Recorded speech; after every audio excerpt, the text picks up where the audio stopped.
Good evening. My name is Bruno Surdel, and our webinar today is titled Critical Thinking, the best fact-checking tool of the 21st century, how to use it efficiently. In an era when the floodgates of information are wide open, and where disinformation campaigns are more and more sophisticated than ever before, we aim to delve deep into the importance of critical thinking as the cornerstone of discerning fact from fiction. We have the honor today of hosting an illustrious panel, Ms. Aditi Bhaduri, founder-editor of the International Affairs Review, a portal dedicated to the Global South and Eurasia, and Mr. Novotný, expert on migration of the Wilfried Martens Center for European Studies. Hello, Aditi, and hello, Vit. I think your diverse expertise and perspectives promise a discourse rich in depth and understanding. Our conversation will span a broad spectrum of topics, from the nuances of defining critical thinking in our interconnected digital age to grasping the intricacies of misleading narratives, especially concerning monumental events like the war in Ukraine, migration crisis, food crisis. And our aim is not just to highlight challenges, but also to equip each of us with the knowledge and tools to effectively counteract the plague of disinformation.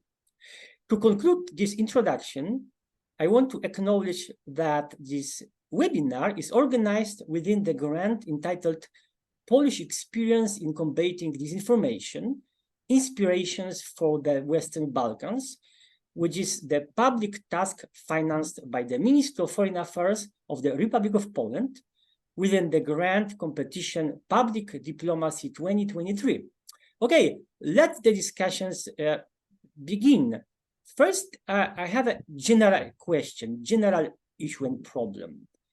In today's digital age, how could you define critical thinking, especially when it comes to fact-checking in a world actually rife with disinformation? What do you think? What is your take, Aditi?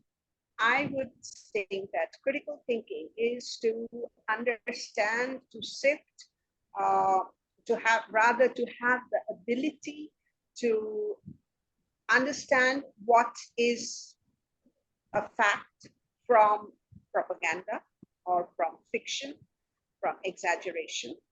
And for that, you need to have some basis of understanding of the issue that you are reading or that you are following. Because with the rise of the digital media, the social media, and in a country like India, which is fairly liberal, you have a plethora of news sites and all the social media. So there is an explosion of information and, of course, propaganda of all types. And India being a huge country with a huge population, that is, there is information to and fro, right wing, left wing. I mean, propaganda, and there's there is fake news from a fairly large, I would say, across the spectrum. Some are more exaggerated, some are more sophisticated, but it is there. And I think that is basically what I would say is critical thinking. Yes, Vit, what's your perspective from the heart of Europe, from Belgium and also from Czech Republic?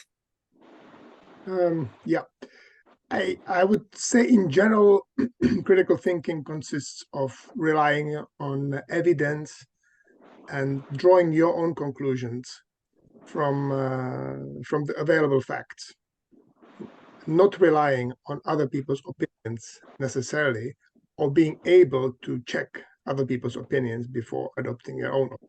Of course, this is easy to say.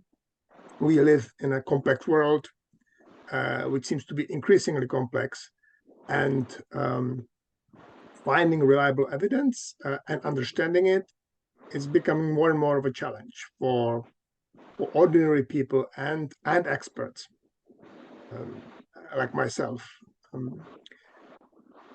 I would say EU-wide, the picture is complicated because we have a number of national languages in the European Union.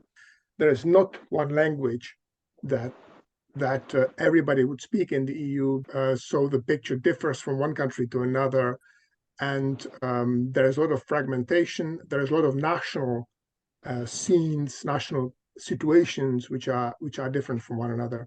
It is difficult to generalize. In the area where I work, which is migration and asylum, it's ripe with disinformation and misinformation and misperception, either produced deliberately or produced out of ignorance. Started on a major scale in 2015 and 16 when the EU experienced a migration crisis, a crisis of irregular migration from the south and the southeast. This opened the floodgates of various narratives, some of them not based in fact. Yeah, it's a big challenge. For example, continuously over the decades, people in the EU are overestimating the number of migrants in their country, for example, and it's extremely difficult to get across the statistically correct picture. And there seems to be the challenge in that the interest of those putting out false narratives seem to be better equipped, stronger, and more numerous than those who want to rely on evidence. And this is a big problem. Aditi, what's Indian perspective on this? I mean, how also geopolitical and internal tensions been used to propagate false narratives, and what lessons could we learn from India's approach to both disinformation and fact-checking? Well, in India we have many communities and there are fault lines. Especially, I think, increasingly, again, because of a media boom.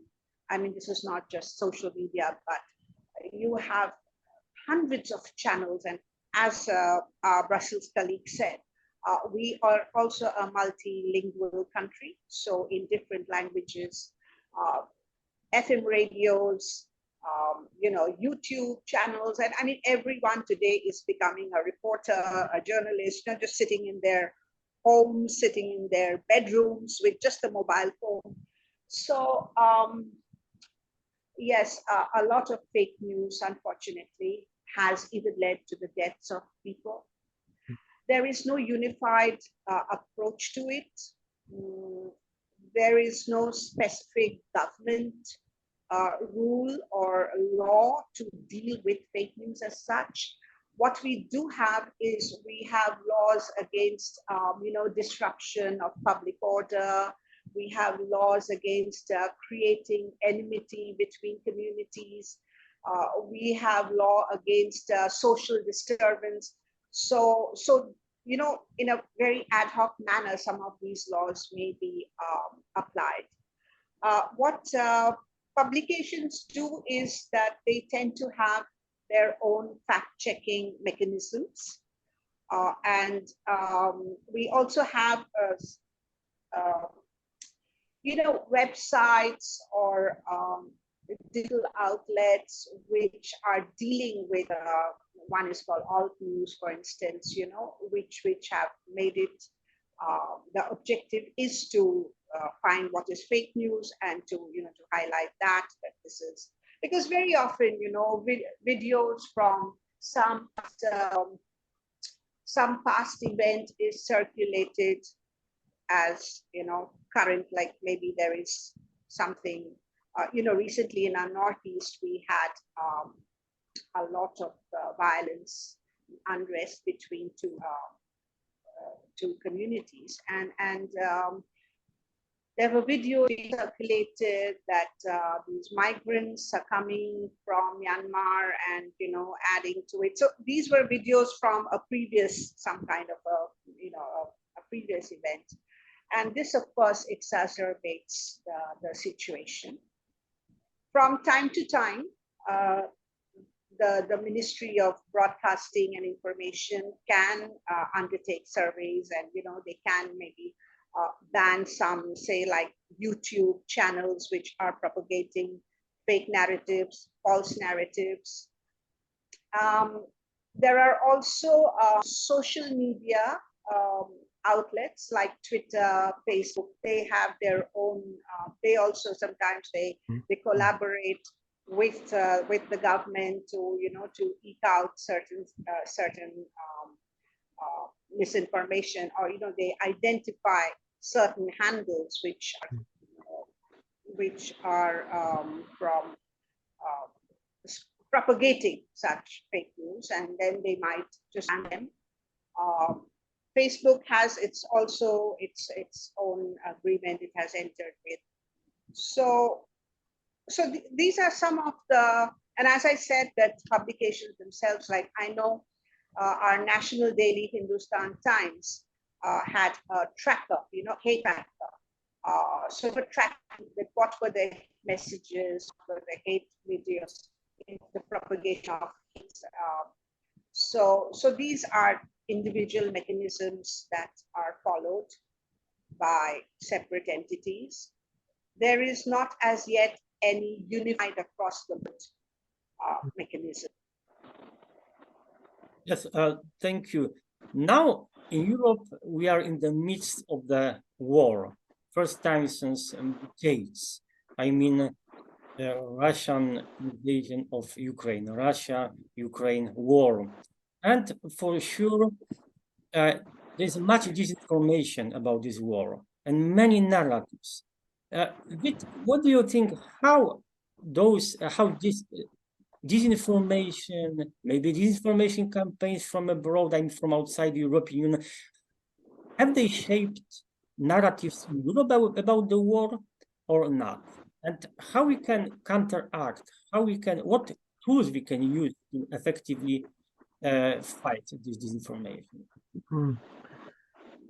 Yeah, I think this information indeed is part of hybrid warfare today. It's a recognized strategy of the Russian authorities in waging wars. Indeed, disinformation outlets and the various operations had been present in the EU before the onset of the total war against Ukraine in 2022 for many years, more successfully in some countries than in others. Working with local collaborators, sometimes rewarded with financial means. Others simply working with people who found enthusiasm for the messages of the Kremlin regime, or those who simply felt dissatisfied with their own life and felt like losers sometimes, and out of desperation found their new calling, promoting the messages of the Kremlin. Now, of course, with the onset of the total war, this has intensified. There are a number of outlets in different countries. How to tackle this? I think one method is to simply ask the population. I'll give an example. Certain far-right activists and politicians are now spreading the idea that Czech citizens are fed up with Ukrainian refugees present in the country, and they don't want them anymore. And there's a reputable polling agency which actually conducted a fresh survey of the Czech population. And the outcome of that polling was different. It simply said that I have the figures here. 56% of Czechs are still in favor of further support for refugees from Ukraine. And when the Ukrainian refugees were asked, it transpired that 67% of them already work. So this clearly counters the idea that Ukrainians come to Czechia only for health benefits and other nonsense like that. So simply asking the people and conducting surveys is one method to counter this information. Another one is producing reliable facts through public broadcasters. In Czechia, we are lucky to have a relatively independent public broadcaster, which is still trusted and produces information that is verified. And I think this is really important. Not all countries are lucky in that sense. There's been a decline in public broadcasting in a number of countries, especially in Central and Eastern Europe. So public broadcasting, I think, is important. Yes, thank you.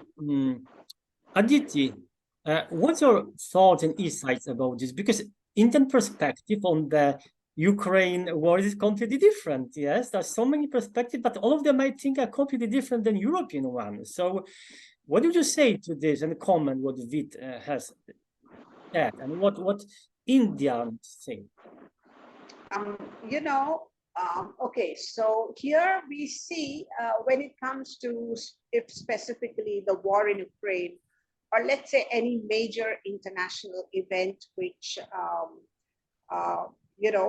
where more than one state, it's not an internal event of any state, where more than two states are involved, then the geopolitics also comes into it. So no matter, and I know this firsthand, that no matter what editors, reporters, they might have individual understanding or opinion, when it comes to the Ukraine war, for instance, we think in terms of our foreign policy, our approach. And, throughout the years of India's independence, first the Soviet Union and then Russia has been a very trusted partner.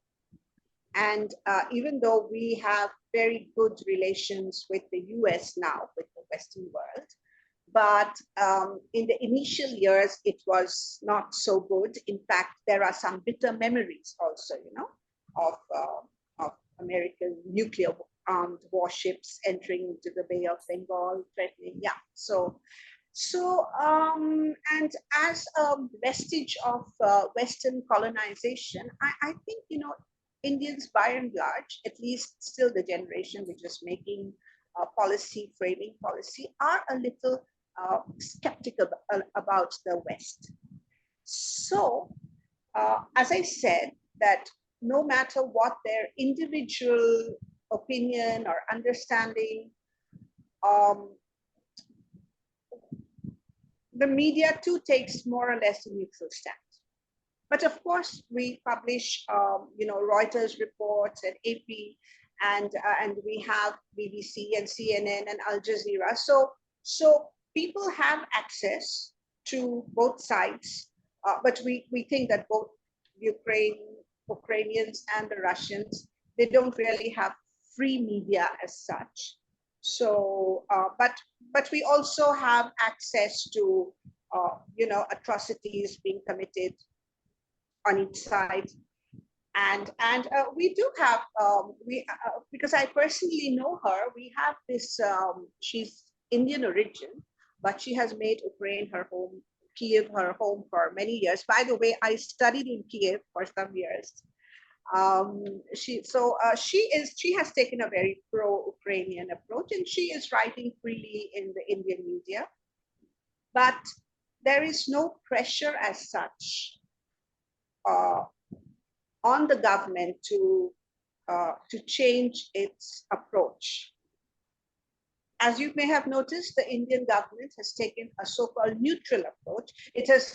The Prime Minister Narendra Modi has also spoken to President Putin saying this is not a time for war, but you can say that there is a soft underlying pro-Russia approach, and there is no pressure on the government to change that. On the other hand, when we see representatives of EU or NATO countries, kind of sermonizing or telling India to change stance, it actually makes people get more pro-Russia. You get the dynamics of this. Yeah, but we have access to information from both sides. Maybe not our reporters on the ground, but through other channel, foreign media, and of course Ukrainian and Russian media. Yeah. Yes, thank you. Both war and any other events of these proportions, of course, is extremely charging emotionally. So the question to you, Vid, is what do you think in such situations when people are emotionally charged much? I mean, when we have war in Ukraine, we have migration issues. Yes, we see that lots of migrants actually they are dying on the Mediterranean. Yes, and we have also climate change issues. Yes, and we see disasters around the world, including Europe and Southern Europe. Yes, many people die. How in such emotionally charged situations we can still sustain, I mean, individuals, how we can sustain a balanced critical thinking approach? Is it possible or not? That's a really challenging proposition, how we can do that. Of course, the public discourse today is complicated by its fragmentation. So it no longer is the case that there are several important dailies, daily newspapers that that set the tone. That there's one national TV and then maybe one national radio broadcaster that set the tone. It's no longer the case. The public sphere is increasingly fragmented, and many of us retreat to our own social circles, both on the internet and also in real life, so to speak. I think what we need is, I would just repeat what I said before, public broadcasting is really important. That is independent of of the politics of the day, both television and radio. If that exists, it improves the public discourse, I believe. Also, fact-checking. Fact-checking is a difficult exercise because those who fact-check are always behind those who produce misinformation and disinformation. And also, there is not enough funding for fact-checking. In Czechia, we have a problem in that the current government, which is a center-right, pro-Western government, is not interested in funding organizations that would do this. They believe in absolute freedom of speech, and that I think that's an issue because false narratives can dominate the agenda. In any case, it's really important that there is a plurality of opinions among the elites.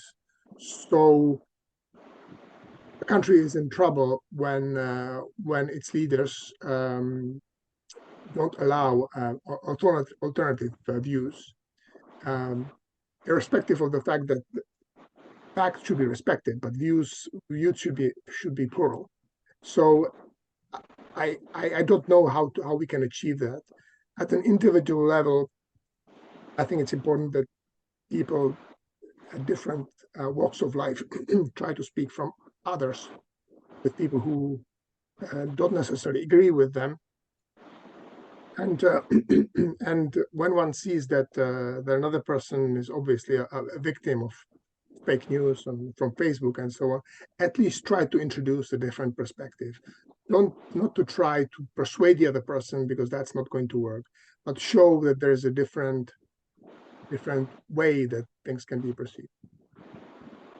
Yes, Aditi, you are a very experienced journalist, author, What do you think? How to? It's a very difficult job for journalists in these days when you face such troubles. I mean, such terrible situations and wars. So, how to report this event? You know, when emotions are very high, yeah, and what to do? Not to report facts and not our emotions. You know, one which I see in India, one problem is that um, is this hype about breaking news, and you have to immediately like send it. So there is a lot of pressure, I would say, on journalists in any field. This breaking news. But the other thing is that journalists are covering multiple beats. I think that that a good publication, digital, print, whatever, needs to invest in the journalists. They need to have people with a certain background covering certain things like war, conflicts, migration issues. These are not things that you can have a journalist go today, cover some sports beat, and then a crime beat, and then go. So you need to invest. You need to have specialized journalists reporting on issues like this. You need to have, they need to be taught that you hold back from having your own, you hold back your own opinion from your reporters. You speak to both sides of, that is so important, that you listen to both sides of the story. It doesn't matter whether you agree to each side or you or which side resonates with the report. The reporter's job is to report. You give both sides an equal hearing. How to go about that? You have to cultivate sources. You should, conflicts come with certain warning signals, and you need to have, even if you cannot, you do not find people right away immediately, but it's difficult if you go like tonight and you have to file a report for it to appear, by midnight or in the morning. It's very difficult, but still you find sources that you can talk to over the phone, you call. It's very important, especially if it's a sustained kind of thing. It's very important to bring out both sides, and very important to bring out the human cost of any conflict, because that is what it really is all about. The human cost, whether it's climate change, we have a fair amount of good reporting on climate change. I mean, we don't have much fake news or false narratives on that. But say something like terrorism, radicalism, then you have to build up also a counter narrative to what is the alternative, because we do have a lot of problems with both radicalism, recruits for terrorism. So, I mean, these are the things that I would recommend, would suggest. What do you think, Vit, over recent years, what we experienced in Europe was a migration crisis, 2015, 2016, pandemic, yes, terrible pandemic we have never expected yet, and war in Ukraine. So what do you think, have actually disinformation campaigns, I mean internal ones and from abroad, have they really influenced popular perspective, popular understanding of the situation? That's a very good question, but I think many people are asking this, and I don't know the answer. We know that disinformation is a problem, but I have yet to see reliable measurement of what a disinformation campaign, a disinformation attack, what it actually does. It's really difficult to measure that. So I don't know the answer to that question. Certainly what I can say is that if a population is uneducated or doesn't have any experience with a certain phenomenon, such as migration, it is more vulnerable to targeted disinformation, or simply to people speaking out of ignorance or out of perceived political gain. The vulnerability in the face of not knowing is always bigger. And we saw that in 2015 and 16, where in Central and Eastern Europe, Central Europe specifically, Czechia, Poland, Slovakia, Hungary, it was impossible to have a rational discussion about irregular migration specifically, because the political class took a uniform, opportunistic, often approach, talking about danger of Islam and so on. Of course, there are Islamic terrorists, but branding everybody who's coming in a regular manner as a terrorist is not correct, and that was done at the time, and it worked just because people didn't have enough knowledge. So, but back to your question, Bruno, I don't think we know, and I have yet to see a study which would measure an impact of a disinformation campaign. Yeah, Aditi, I have a very difficult question to you. Yes, India has probably, actually, I don't know, but probably 1.4 billion population and millions of internet users, and actually it's very expensive market. And so what do you think, how this new digital age and digital environment actually contributed to the spread of disinformation in India, fake news? And you have mentioned already some initiatives, but you could say something more about this. I mean, initiatives also to enhance critical thinking as a counter measure. Definitely, it's digital media which has given rise to, as I said right at the beginning, that it has made it so easy for one to express oneself. As I said, that in India, you don't even need, like elsewhere, you don't even need a laptop, or, you just have your mobile phone and you can make a video and you can just put it. And so that is so easy, so cost effective. It doesn't cost anything, and people are just there, heroes. Everyone has become today a journalist, a reporter. So also we have a large illiterate population, and even amongst the literate people, we do not have a lot, because India is, it's a very big country. We have, a plethora of issues, and they're changing. I mean, from one locality to the other, the issues are already different. The language is changing. So, except for certain burning issues which goes around, so people they're not really aware of everything that is happening.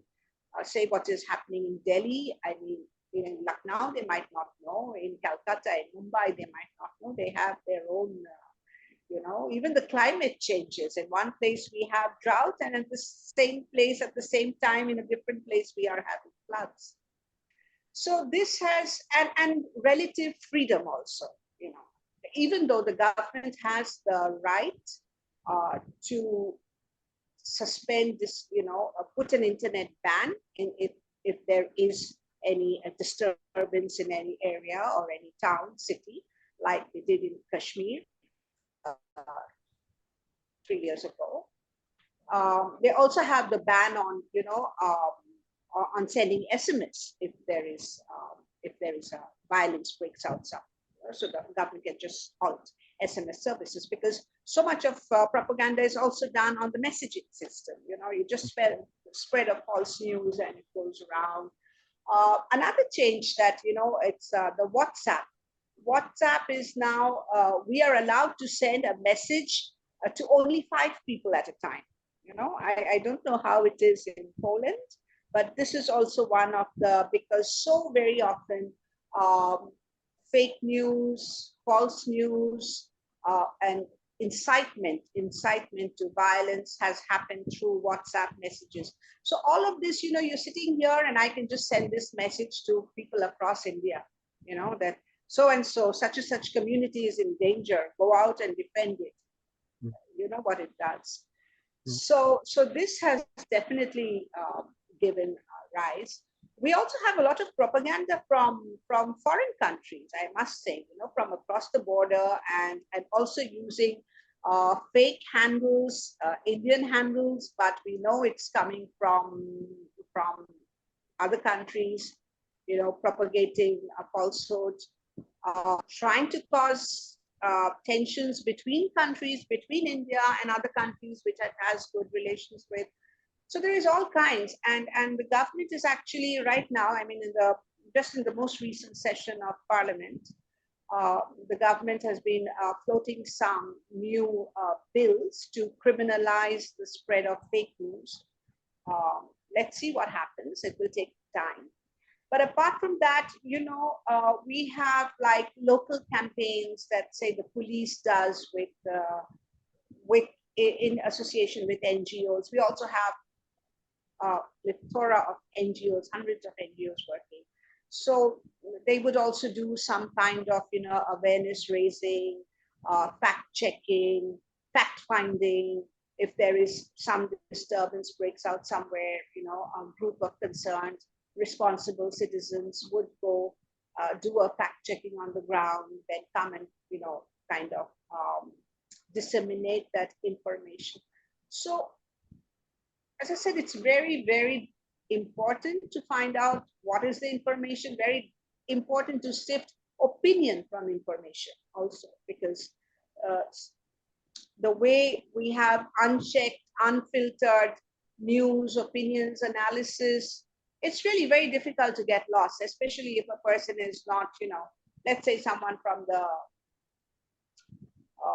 an engineer who is not so attuned to migration issues, might be hearing about, illegal, we have a lot of problems with illegal migration from especially from our eastern neighbors, eastern neighborhood. So for that person, it would be very easy to kind of, get swayed. But then we also have, a kind of, you get to know the labeling of media. With time, you get to know this media is pro so-and-so, pro this political party, or this media is pro so-and-so, this is right-wing, that is left-wing. So that also gives one an idea. Situation is really difficult. We have an ocean of information, misinformation, disinformation, fake news, deep fakes, and my next question is about the youth and media literacy among the youth. Yeah. Also, Aditi, you mentioned some kind of illiteracy. There's probably also in this respect, but also in Europe, because we are flooded with information, misinformation, because ordinary people without any journalistic education, they create content actually. As you said, Aditi, all of us, we are kind of journalists, yes? So it's an opportunity, but also threat, I think.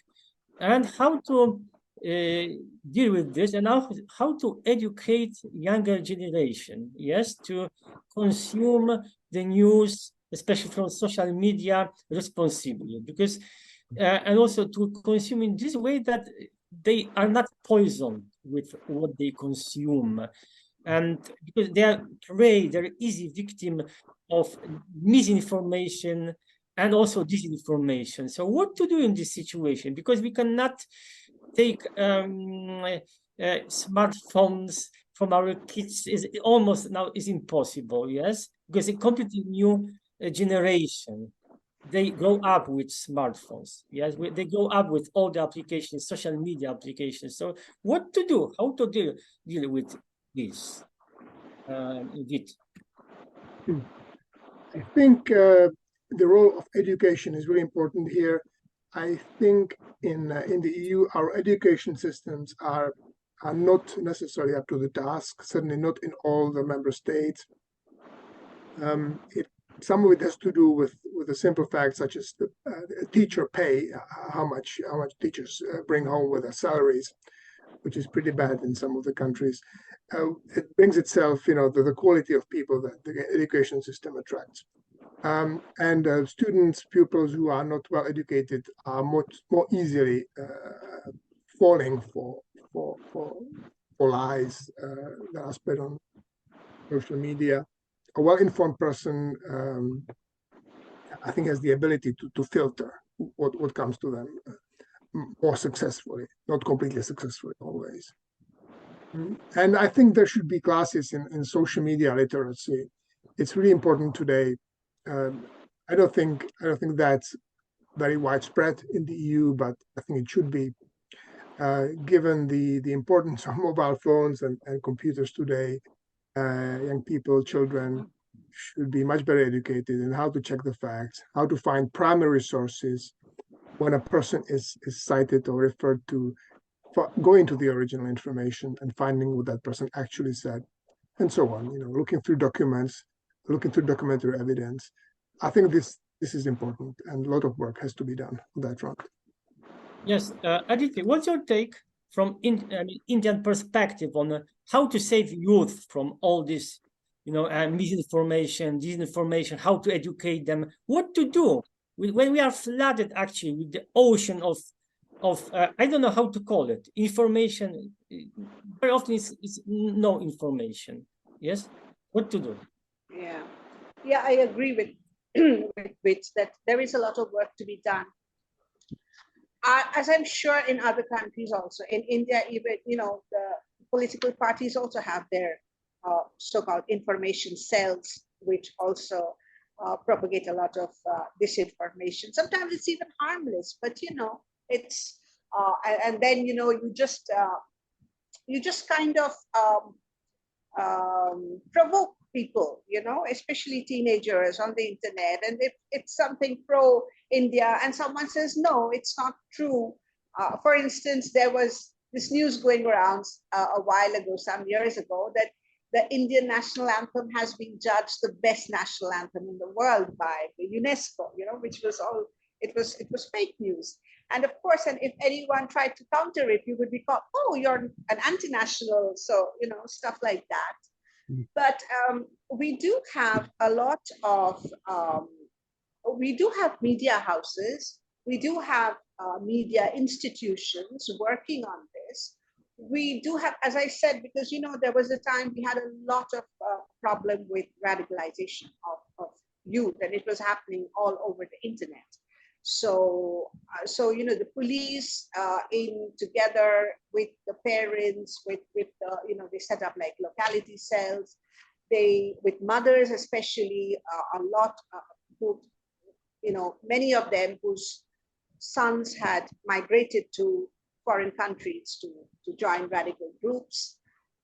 So the police got together, and the mothers did a very good job of keeping an eye. So I think, especially in the Indian context, where the family is the basic unit, it is very much there, especially if you're talking about teenagers who are still with the parents. It's important for parents to, monitor. As you said, you can't take away the cell phones, the smartphones from the children, from the teenagers. But what you can do is to, at least to an extent, be a friend, keep track. What is your offspring? What is your child browsing? What does he or she spend the most time on the internet? Doing what? Who are the friends they're picking up or they're making online? Because, also with online dating and Tinder, you have so many unhappy stories. So I think that is the first. Schools are also taking it up, universities, media institutions. At the local level, I talked about, local communities, NGOs. Very often they have fact-finding workshops and things like that. So there is a concerted effort, but I suppose, you know, we will never be able to fully kind of be able to fully control this thing. So much of it, you know, will have to be left on the good senses of the user, the internet user. But yes, there are things you can do to kind of, you know, to help create healthier societies, I would say. Yes, and now also we have not just social media, yes, and all of us, we can be kind of journalists, but actually we are not journalists. Sometimes we pretend to be kind of journalists, but we are not, because we don't have this training. Yes, we should not forget this. And also the question here is, since social media have exploded, it become also a problem, an issue for real journalists and newspapers, because they had to go social media and they had to create accounts and they had to make kind of instant messaging, yes. And if you have this kind of instant messaging, instant reporting live almost 24 hours a day on social media, there's a threat and danger that actually even in respected newspapers, this critical thinking they don't have enough time for this, yes, because it's a pressure. Now with everything is like virtual reality. That's a reality, not virtual, but in the virtual world, 24 hours a day reporting a day. So what to do? I mean, how to protect? How can reporters protect themselves against misinformation? I mean, not disinformation, but misinformation. Yes, when they report 24 hours a day on social media, what to do is extremely difficult, actually. Aditi. It's very difficult, but here the role of the social media platforms also come into play, like Facebook in India has the right to not allow a certain post if they feel that, you know, because they have access to a lot of resources, if they feel that you are not, this does not corroborate the reality. So they also have someone sitting, because when you're reporting 24 hours like this on the beat, you know, sometimes the reporters are also dependent on just ordinary people, citizens. You know, we have this called citizen journalism, you know, where they're just like, you happen to be going by, you see a robbery, a theft, and you just click it on your mobile. And then, you know, those are sometimes used by the mainstream publications. But for social media, as I said, and I'm not talking here about, you know, established like professional journalists. As I said, just people, because you have these influencers, you know, just people like those who are just visible on social media. So we have non-governmental organization, private organizations, sometimes partnering with the social media groups. For instance, I know that there is an organization which works with the youth in Kashmir. You know, Jammu and Kashmir in India is a restive place. So she works there with the youth, and they partnered with Facebook to, you know, to produce a series of, like, you know, counter narratives to what's being exploited. But yes, that is not a 24/7 kind of reporting. So I agree with you. But maybe, you know, these things, they would like help to, so let's say, even if a journalist is breaking news and putting something, you have a responsible citizen who has undergone this kind of a workshop, sees it, and they can immediately point it out. So it's like a, you know, like a partnership, a collaboration, unofficial. But it's very difficult, Bruno. It's very difficult, because how to keep the balance, you know, between freedom of speech, at least in countries like India, which is a fairly open country, and then again this false news, the fake narratives. It's very difficult. Yes, we are approaching to the end of our debate, and And I have a question to both of you, actually.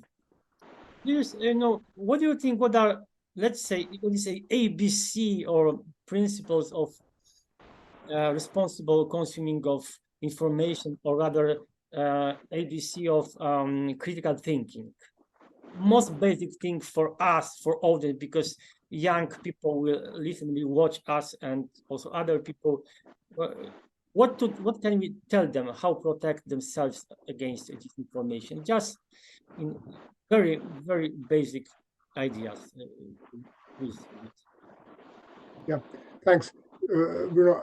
I think there is no substitute for self-discipline in consuming and reproducing information. So indeed, I agree with Aditi. We want to retain our freedom of speech in Europe and in India and other parts of the world. That's a basic principle. But at an individual level, we need to be able to sometimes suspend judgment before we make our opinion and before we spread the information. Just recognizing that perhaps I hear ABC, but I don't know if it's true or not. I don't know if I agree or not. I want to find out more. And it's easy to say, but I think if we can foster this critical attitude at an individual level of how we respond to the events around us, we've made big progress. Yes, and the same question to you, Aditi. Yes, as I would say that, first find out what is the source. Let's say you read about, a statistic. What is the source? That itself, I mean, not to blindly believe what is out there, just find out what is the source. Second, I agree with that, self-discipline, because ask yourself, I mean, this is what one would think, ask yourself, what would be the consequence? I mean, let's say something is also something real, a fact, but putting it on social media at that point of time, knowing the kind of audience you have, would it really help things, or would it kind of, help to actually exacerbate the situation? I'm thinking in terms of what we have often in India, riots, maybe violence, So self-discipline, self-censorship, that is also very important. That is where, when these social media platforms, they partner with NGOs and other organizations, schools. So that is what they inculcate, actually, the self-discipline and the self. So this is very important. Critical thinking, for the reader, I would say, read both sides of the story. For the reader, it's easier because then he or she in turn again propagates, a certain line. Yeah, I would like to thank both of you, Aditi and Vid, for your invaluable insights, and also to our audience for watching and listening. I think that our today's discussion has underscored that actually critical thinking is not just a tool, but it's also a compass, kind of compass in our world of information, an ocean of information. In this digital era, actually, truth often demands effort to unearth. But with gatherings like today, I hope that we may be better equipped to face this challenge. So thank you very much for sharing your ideas and insights with us. And thank you very much for this. Thank you.